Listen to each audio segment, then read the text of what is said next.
Řičích lidi.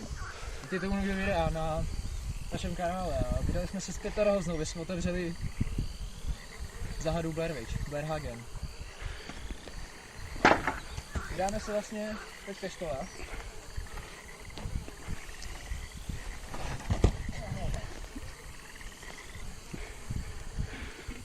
Takže vlastně tady je ta škola.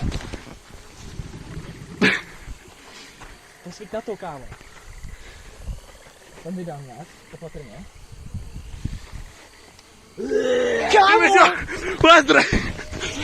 Pičo! Ty vole! Kámo, utrať, vole, utrať! Dobrý, už je pryč. Ty píčo, ty vole, to bylo crazy! Tyhle, co se stalo, tyhle? Tyhle, vzpomínáš si, když tady byl ten Vomy a ten kretén Lános, ty vole, ty ho zabili. A potom, ty vole, potom to... Tak jo, Hagen nás pořádně vyděsil, až jsme se posrali a zdrhli jsme. Ale máme v plánu se tam vrátit a ukázat tomu sráčovi začal loket, kámo. Přesně.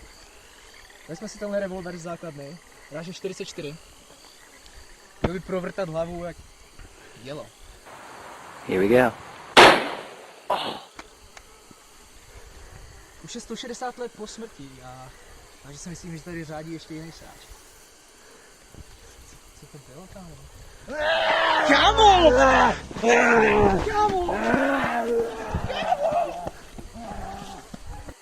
Tak jo lidi, narazili jsme tady na tu budovu. Hluboko v lese, určitě jste všimli, že se mi záhadně změnil hadry, to prostě je optický klam. A vlastně jdeme se podívat dovnitř teda. Co to bylo, kámo? Ty nevím. Pojď, jdem tam, kámo.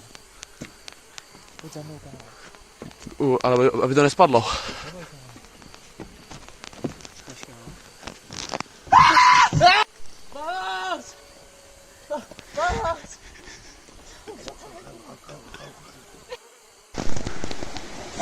Kámo!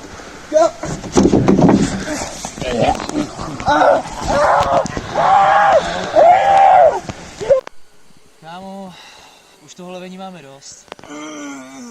Já chtěl jsem se ti omluvit, kámo.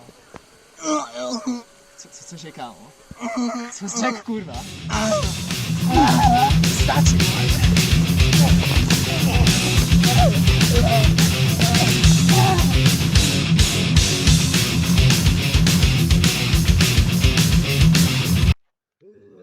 Kámo! Co to bylo, ty píčo?